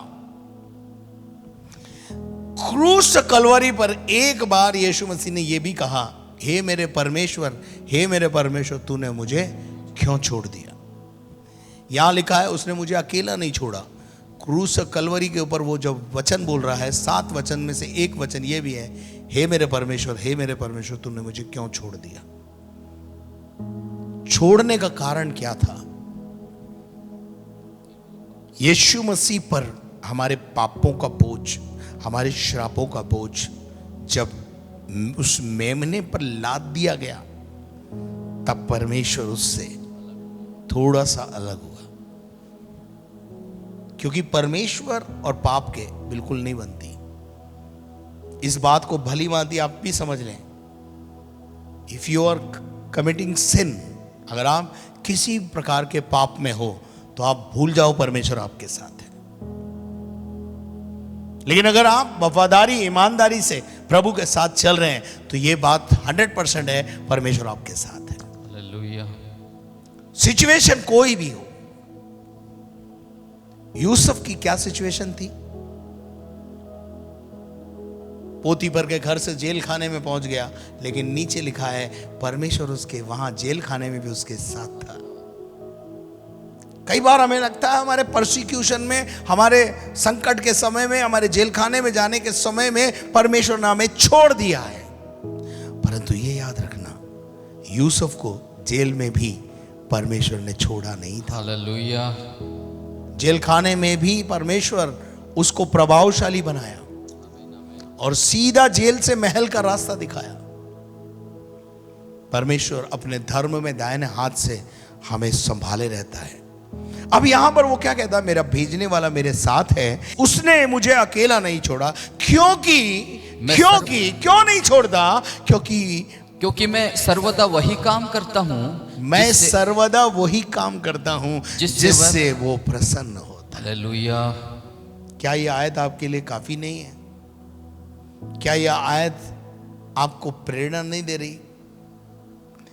अगर वो काम करता है जो परमेश्वर को प्रसन्न है, इसलिए परमेश्वर उसके साथ रहकर आश्चर्य कर्मों को प्रकट कर रहा है।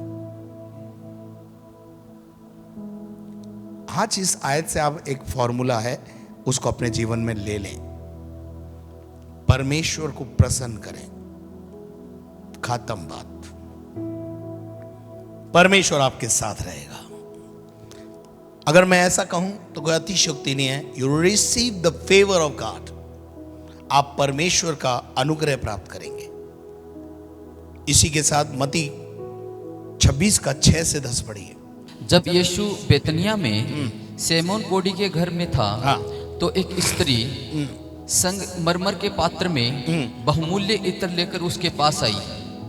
क्यों लेकर आई? ये शिमोन नहीं समझ रहा है।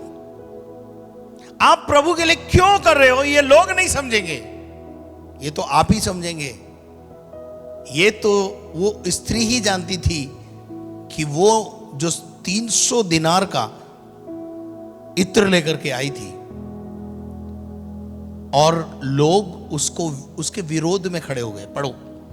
और जब वह भोजन करने बैठा था, हाँ। तो उसके सिर पर उंडेल दिया। हाँ। यह देखकर उसके चेले रिसियाए चेलों को खुदबुदी हो गई, चेले परेशान हो गए और कहने लगे, इसका क्यों सत्यानाश किया गया? क्यों इसको सत्यानाश कर दिया?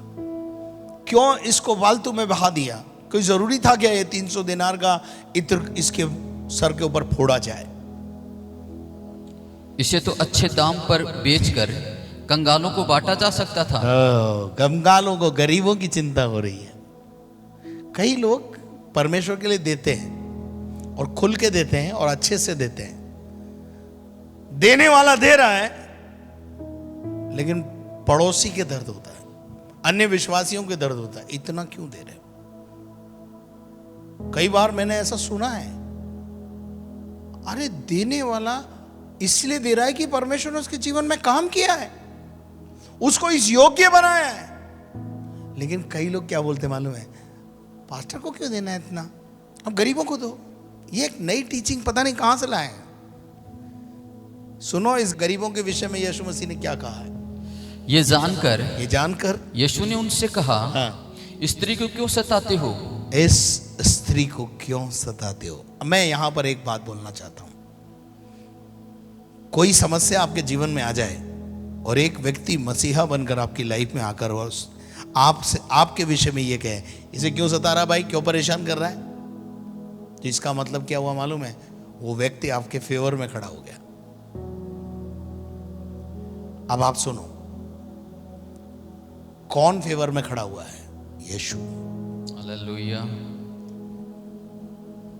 इस औरत ने क्या काम किया? वो काम किया जो शिमोन को करना चाहिए था। यीशु मसीह आगे कह रहे हैं, हे शिमोन, मैं तेरे घर में आया परंतु तूने मुझे पानी नहीं दिया, मेरे पांव नहीं धोए। पर इस औरत ने, जब से मैं आया हूं, इत्र मलकर मेरे पांव को अपने आंसुओं से और अपने बालों से पहुंचा है।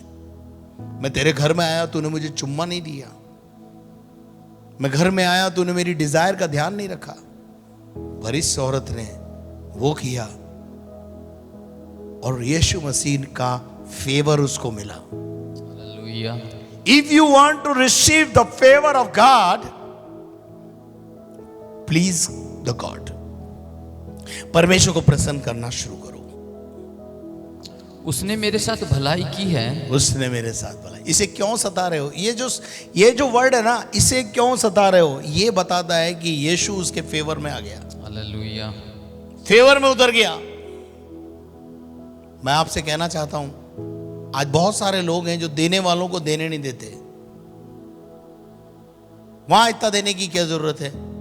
थोड़ा वहां भेज दो, थोड़ा वहां भेज दो। ये रॉन्ग टीचिंग। गरीबों की चिंता करो। भाई 5 स्टार होटल में खाना खाओगे तो 5 स्टार जैसा बिल आएगा ना, तो यूं समझ लीजिए कि वो उसको 5 स्टार का भोजन मिल रहा है, इसलिए वो ज्यादा पेमेंट कर रही है या कर रहा है वो परिवार, या उसकी कैपेसिटी के हिसाब से वो दे रहा है। अब देने के विषय में देखिए, यीशु मसीह ने उस महिला को जिसने 2 दमड़ी डाली, उसके फेवर में खड़ा हो गया। और यीशु मसीह कह रहा है कि देने वालों ने बहुत कुछ दिया है, पर इस औरत ने सबसे ज्यादा दिया है, क्योंकि सबने अपनी बहुतायत में से दिया है। इसने अपने पास 2 ही दमड़ी थी, 2 ही डाल दी, कुछ भी नहीं रखा अपने पास। तो 2 ही थी और 2 ही डाल दी। ऐसे व्यक्ति का फेवर परमेश्वर नहीं करेगा तो कोई और करेगा क्या? प्रभु हमारे फेवर में खड़ा हो जाता है। चलिए एक और आयत हम पढ़ेंगे, गिनती का 14 अध्याय उसका 8 पद। यदि यहोवा हमसे प्रसन्न हो। यहां पर परमेश्वर का दास मूसा लोगों से बात कर रहा है और कह रहा है, यदि हम परमेश्वर को प्रसन्न करें तो हमको उस देश में, तो परमेश्वर हमको उस देश में, जिसमें दूध और मधु की धाराएं बहती हैं। समझ रहे हैं क्या बात? कनान। यदि हम परमेश्वर को प्रसन्न करें तो परमेश्वर हमें कनान में ले जाएगा। आपने अभी 1 कुरिन्थियों 10वां अध्याय उसका 5 पद में पढ़ा था, तो वहां क्या पढ़ा हुआ? परमेश्वर जिनसे प्रसन्न नहीं था वो रास्ते में ढेर हो गए, पर जिनसे प्रसन्न था, जिन्होंने परमेश्वर को उस जंगल में प्रसन्न किया, वो दूध और मधु की धाराओं के देश में पहुंच गए। हालेलुया। ये डिफरेंस है दोनों में। ऐसा नहीं है निकले तो बहुत थे, दौड़ तो बहुतों ने शुरू की थी। इजराइलियों में से लाखों लोग मिस्र से बाहर आए थे, पर प्रॉब्लम यह थी कि मिस्र अंदर से नहीं गया था। तो जिनके अंदर से मिस्र नहीं गया, मिस्र को ही याद करते रहे, कुड़कुड़ाते रहे, बुड़बुड़ाते रहे, उनके लिए लिखा है खुदा उनसे खुश नहीं था। तो इसका मतलब क्या है? खुदा कुड़कुड़ाने वालों से, बुड़बुड़ाने वालों से और पिछले जीवन में अपने झांकने वालों से प्रसन्न नहीं होता। तो परमेश्वर को प्रसन्न करना है तो आपको वो बातें जो मैंने आपको बताई है, यहाँ लिखा है, यदि यहोवा हमसे प्रसन्न हो जाए तो हमको उस देश में जिसमें दूध और मधु की धाराएं बहती है पहुंचाकर उसे हमें दे देगा। हालेलुया। क्या वंडरफुल बात है। इजरायली जो मिस्र से निकले वो 2 भाग में बट गए। एक वो जिनसे खुदा खुश नहीं था, एक वो जिन्होंने केवल खुदा को ही खुश किया। और वो कौन लोग थे मालूम है? नई जनरेशन के लोग थे, क्योंकि नई जनरेशन को यह पता ही नहीं था कि मिस्र में क्या था। मिस्र उनके अंदर था ही नहीं, वो तो सब जंगल में पैदा हुए थे। केवल यहोशू और कालेब को छोड़ क्योंकि उन्होंने भी लोगों को नहीं परमेश्वर को प्रसन्न किया था, इसलिए यहोशू और कालेब को छोड़ सब 20 साल से कम उम्र के बच्चे ही कनान पहुंचे। जो परमेश्वर को प्रसन्न करेगा वो अपने घर में दूध और मधु की धाराओं का अनुभव करेगा। हालेलुया। समझ में आ रहा है तो बोलो हालेलुया। एक्सोडेक्स 3:21 यानी निर्गमन 3:21 कुछ आयतें आपको दे रहा हूं मैं, जल्दी जल्दी आप नोट कर लीजिए, मेरा समय पूरा होने जा रहा है। तब मैं मिस्रियों से अपनी इस प्रजा पर अनुग्रह करवाऊंगा, और जब तुम निकलोगे तब छूछे हाथ ना निकलोगे। Favour of God, favour of God, favour of God, favour of man, ये कुछ मैं आपको बता रहा हूं। यहां पर परमेश्वर का अनुग्रह तो हुआ ही, पर मिस्रियों ने भी अपना अपना सोना चांदी देकर यह दर्शा दिया कि पर उनका भी अनुग्रह उनके साथ हो गया। उसके बाद निर्गमन 11:3 तब यहोवा ने मिस्रियों को अपनी प्रजा पर दयालु किया। यहोवा ने मिस्रियों को अपनी प्रजा पर दयालु बना दिया, और इसके अतिरिक्त वह पुरुष मूसा मिस्र देश में फिरौन के कर्मचारियों और साधारण लोगों की दृष्टि में अति महान था। समझ में आया कुछ? इसके अतिरिक्त वह पुरुष मूसा मिस्र देश में फिरौन के कर्मचारियों और साधारण लोगों की दृष्टि में भी अति महान था। परमेश्वर लोगों के बीच में हमें ऊंचा उठा देगा। पहला सैमुएल 16:22। तब साउल ने यिशै के पास कहला भेजा, हाँ। दाऊद को मेरे सामने उपस्थित रहने दे, क्योंकि मैं उससे बहुत प्रसन्न हूं। बांसुरी बजाकर, वीणा बजाकर उसने शाऊल की राजा की जो है क्या निकाल दी, दुष्टात्मा। और अब शाऊल यिशै को कह रहा है कि तेरे भेड़ बकरी किसी और को हैंड ओवर कर दे, दाऊद तो मेरे महल में उपस्थित रहेगा, क्योंकि उसने मुझे, मेरे जी को प्रसन्न कर दिया है। फेवर ऑफ किंग, राजा का फेवर मिला। एस्तर 2:15, हमें परमेश्वर राजाओं का भी फेवर दिलवा देगा। आगे, जब मोर्दके के चाचा हाँ। अबीहेल की बेटी एस्तर, जिसको मोर्दके ने बेटी मानकर रखा था, आगे, उसकी बारी आई हाँ। कि राजा के पास जाए, तब जो कुछ स्त्रियों के प्रबंधक राजा के खोजे हेगे ने उसके लिए ठहराया था, आगे। उससे अधिक उसने और कुछ न मांगा। जितनों ने एस्तर को देखा वे सब उससे प्रसन्न हुए। जितनों ने एस्तर को देखा वे सब एस्तर से प्रसन्न हुए। If you receive the favour of God, परमेश्वर आपके शत्रुओं को भी आपका मित्र बना देगा। हालेलुया। लूका 2:52। और यीशु बुद्धि और डील डोल में, यीशु मसीह बुद्धि और डीलडौल में, और परमेश्वर और मनुष्य के अनुग्रह में बढ़ता गया। किस किस का अनुग्रह मिला परमेश्वर यीशु मसीह को? परमेश्वर का अनुग्रह और मनुष्य का अनुग्रह, दोनों का अनुग्रह प्राप्त होता है। जब हम परमेश्वर का फेवर पाते हैं तो मनुष्य का फेवर हमारे लिए ऑटोमेटिक हो जाता है। प्रेरितों का काम 2:47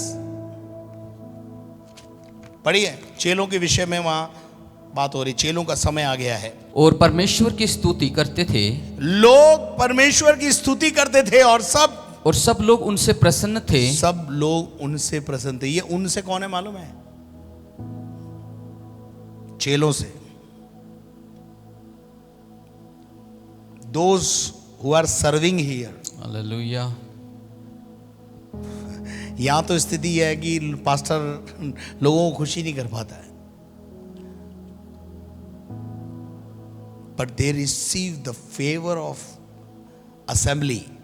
वो जो मंडली थी वो सब के सब उनसे प्रसन्न थे, और जो उद्धार पाते थे वे प्रतिदिन उनके साथ, उनको प्रभु प्रतिदिन उनमें मिला देता तो था। मैं थैंक यू बोलना चाहता हूं मेरी कलीसिया को कि सचमुच में आप परमेश्वर को तो प्यार करते ही हैं, पर मैं जानता हूं मुझे और मेरे परिवार को भी आप प्यार करते हैं। हालेलुया। अभी जब रैली निकली, मैं यहां नहीं था, रैली का अरेंजमेंट सारे हमने किए मिल करके, उसमें मैं भी शामिल था। लेकिन रैली के टाइम मैं नहीं था, पर मेरी एक आवाज़ पर आप सब वहाँ मौजूद थे। ये इस बात का प्रतीक है कि आप हमारे लिए कितना प्यार करते हैं अपने दिल में। कुछ लोग ऐसे भी थे जिन्होंने परवाही नहीं की, बोला तब भी नहीं आए। खैर एनी हाउ, हो सकता है उनके लिए हमने कभी कुछ किया ही नहीं हो सकता है, तो कोई बात नहीं, या किसी कारण से नहीं आ पाए होंगे। मैं उनको श्राप नहीं दे रहा, ना उनके विरोध में बोल रहा हूँ, पर दिल में कहीं दुख होता है कि जिन लोगों के लिए रातों उठ करके अपनी रात काली करके हमने उनका साथ दिया, पर जब आज साथ देने का समय आया तब वो वहां मौजूद नहीं थे। पर धन्यवाद देता हूं उन भाई बहनों के लिए जो वहां मौजूद थे, और उनसे भी अपील करता हूं कि जो वहां मौजूद नहीं थे, उन्होंने एक बहुत अच्छा गोल्डन चांस खो दिया। अगर आप वहां मौजूद होते तो परमेश्वर का अनुग्रह और मनुष्य का अनुग्रह दोनों आपको मिलता। वहां आप मेरे लिए नहीं खड़े थे, पूरे राजस्थान का रिप्रेजेंट कर रहे थे। हालेलुया। वो एक अलग बात है कि उसकी शुरुआत हुई है, लेकिन कोई बात नहीं, उसमें मुझे आपसे कोई शिकायत नहीं है। प्रभु आपको आशीष दे। रोमियो की पत्री 14 अध्याय उसका 18 पद। जो कोई इस रीति से मसीह की सेवा करता है, जो कोई मसीह की सेवा समझकर करता है, वह परमेश्वर को भाता है, परमेश्वर को प्रसन्न करता है। भाता का मतलब परमेश्वर को पसंद, और मनुष्यों में ग्रहण योग्य ठहरता है। और मनुष्यों में भी ग्रहण योग्य ठहरता है। The people will accept him. लोग, परमेश्वर का अनुग्रह जब आप पर होगा तो लोग भी आपको अपना अगवा, अपना लीडर मानने को तैयार होंगे। हालेलुया। वरना कोई माने नहीं जी। अंतिम बात, क्यों हम परमेश्वर को प्रसन्न करें? देखिए, हम एक शब्द बोलते हैं मारानाथा, और मारानाथा का मतलब है हमारा प्रभु यीशु मसीह जल्दी शीघ्र आने वाला है। For what, why he is coming again, वो क्यों आने वाला है? बाइबल को पढ़ेंगे आप तो आपको पता चलेगा कि प्रभु यीशु मसीह जब आएगा तो कलीसिया उठाई जाएगी। कौन सी कलीसिया उठाई जाएगी, कौन सी नहीं उठाई जाएगी, इसका निर्णय हम नहीं करेंगे। पर मैं एक बात आपको कहना चाहता हूं, हर कलीसिया में से कुछ लोग उठाए जाएंगे। इसलिए हम किसी कलीसिया को कंडेम करना, रिजेक्ट करना हमारा काम नहीं है। लेकिन एक बात मैं आपको बता देना चाहता हूं, कौन उठाया जाएगा और कौन नहीं उठाया जाएगा, यहां भी दो ग्रुप हो जाएंगे। एक वो कलीसिया उठाई जाएगी और हवा में प्रभु यीशु मसीह के साथ बादलों पर मुलाकात करेगी, और प्रभु यीशु मसीह दूल्हे के रूप में बादल में आएगा। लेकिन इब्रानियों की पत्री 11 अध्याय उसका 5 पद पढ़िए। विश्वासी से हनोक उठा लिया गया। विश्वास से हनोक उठा लिया गया। कहां उठा लिया गया?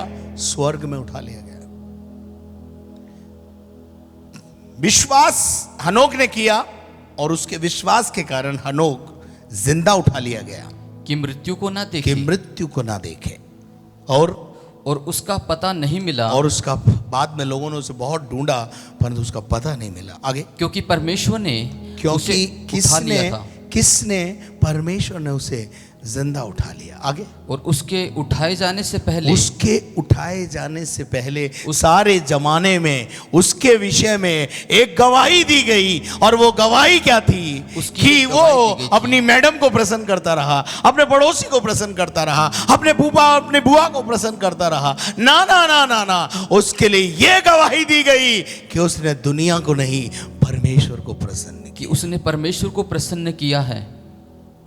उठाए जाने की कुदरत तक अगर आप और विश्वासी पहुंचना चाहता है तो आज इस आयत से प्रेरणा ले ले कि परमेश्वर को प्रसन्न करना चालू करो। हालेलुया। उठाए जाने की कुदरत तक पहुंच जाओगे। कलीसिया उठाई जाएगी, पर कौन सी कलीसिया और कौन से विश्वासी उठाए जाएंगे? वो विश्वासी जो परमेश्वर को प्रसन्न करने में लगे हुए हैं। परमेश्वर इस वचन के द्वारा आपको आशीषित करे। और अंत में मैं ये कहकर अपने कथन को यहां विराम दूंगा कि आप मनुष्य को नहीं, परमेश्वर को प्रसन्न करने वाले बने, ताकि उठाए जाने की कुदरत तक पहुंच सके, क्योंकि हमारी डेस्टिनेशन ही उठाए जाना है। कलीसिया की डेस्टिनेशन ही उठाया जाना है।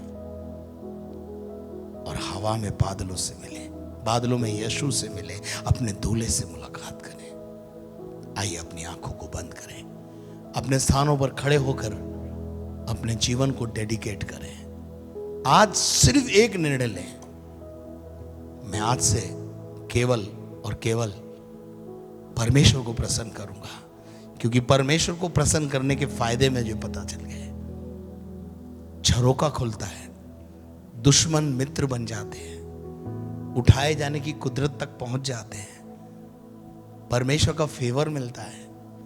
और कितनी बातें आपको बताऊं मैं जो आपको मिलने वाली है। आज एक निर्णय लें, इस निर्णय के साथ अपनी दिनचर्या को शुरू करें कि आज से मैं केवल और केवल और केवल और केवल यीशु को प्रसन्न करूंगा और उठाए जाने की कुदरत तक पहुंचूंगा, क्योंकि मेरी आखिरी डेस्टिनेशन यही है कि मैं उठाए जाने की कुदरत तक पहुंचूं। अगर हनोक उठाया गया, हम भी उठाए जाएंगे। कलीसिया उठाई जाएगी, और एक पवित्र कलीसिया उठाई जाएगी जिसमें दोष नहीं हो, निष्कलंक हो, झुर्री ना हो, कोई घटी ना हो।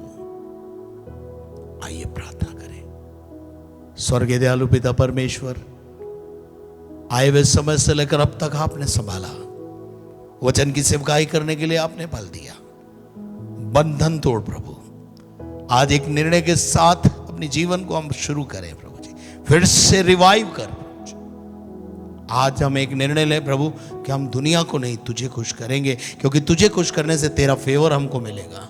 In the time of trouble, in the time of persecution, हमें तेरा फेवर मिलेगा। और इतना फेवर मिलेगा कि जंगली जानवर, हिंसक जानवर भी हमसे दोस्ती कर बैठेंगे प्रभु। कुत्ता भी हम पे नहीं भौंकेगा। तू मदद कर। धन्यवाद करते तूने अब तक संभाला है, आगे भी संभाल। सारी महिमा तुझे देते हैं यीशु के नाम से, आमीन। और अब हमारे खुदावंद यीशु मसीह का फजल, खुदा बाप की मोहब्बत, पाक रूह की रिफाकत और शराकत अब से लेकर हमेशा तक हम तमाम ईमानदारों के साथ हमेशा तक बनी रहे। और हम सब मिलकर बोले आमीन एंड आमीन एंड आमीन। God bless you. Have a nice day.